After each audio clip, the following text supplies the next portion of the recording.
Hi everyone, welcome to class. Did you all have a nice break? Yes. Great, glad to hear it. Alright, so today's topic that we're going to learn about is how to write an effective paragraph.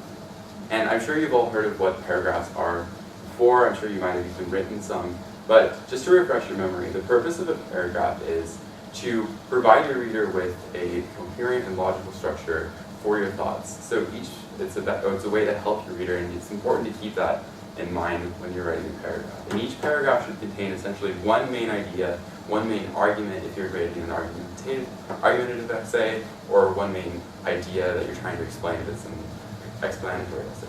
So that being said, I think each paragraph has a few parts: a topic sentence, a supporting sentences, and then kind of a concluding sentence or a conclusion. And each of these is very important. But before we get into them, what would you guys like to write a sample paragraph about? Liz? How about dogs?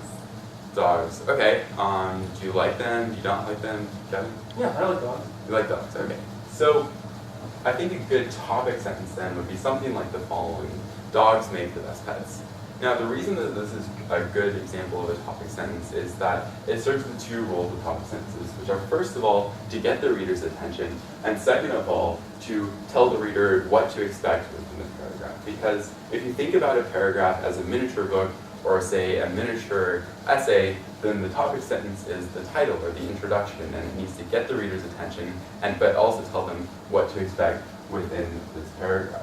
So once we've had this initial claim that we think dogs are the best pets, the second thing to do is to prove this, because obviously not everyone agrees that dogs are the best pets. Some people like cats, some people like elephants, etc., etc. You know what I'm talking about. So how would we prove this? I think the first way we can prove this is through an example. So Liz, I'm sure you've had lots of different pets, but you could say, of all of my pets, my dog loved me the best and made me the most happy.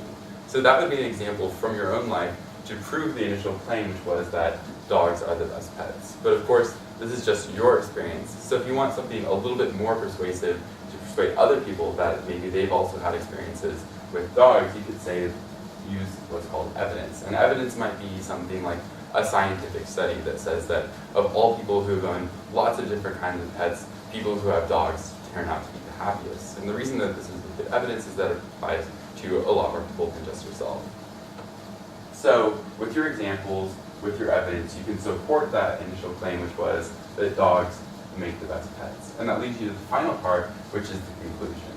Now, the role of the conclusion is kind of two things. First of all, to remind the reader what you said, what your initial claim was, because if you have a long paragraph, although you want to keep your paragraphs relatively short, but if you have a longer paragraph, maybe they've forgotten what that initial claim was. But in addition, so you just want to summarize that, refresh their memory. But second of all, you want to also summarize the argument and how you've proven that initial claim to be true. So in the case of dogs are the best pets, at the end of this paragraph, you might say something like, as you can see, dogs are the best pets because they make their owners the most happy. And the reason that this is a good concluding sentence is, first of all, it goes back to that topic sentence, reminds them what you're trying to prove within this paragraph, so it kind of comes full circle. But additionally, it doesn't repeat each of these supporting sentences, but it gets the main point, which is that they make their owners the most happy of all pets. So I think that's what the three parts of a paragraph are.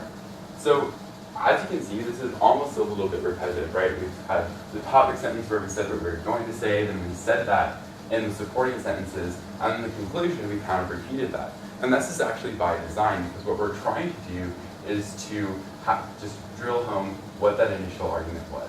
So we say what we're going to say, we say it, and then we repeat it. And I think this is actually a good time for you guys to memorize what I've come up with as a chant in order to help you remember how to write a paragraph. So first of all, say what you're going to say it, say what you said. You guys repeat after me. Say what you're going to say. Say what you're going to say. Say it. Say it. Say what you said. Say what you said. All right, one more time. Say what you're going to say. Say what you're going to say. Say it. Say it. Say what you said. Say what you said. All right, you think you guys can do it on your own? Yes. All right, I'm going to count to three and then you can do it. All right, 1, 2, 3. Say what you're going to say. Say it. Say what you said. Great, I'm glad you guys remember that. It looks like you're catching on. I think this has been a good summary of what a paragraph is, how to write one, and I think you guys will do great on your first paragraph.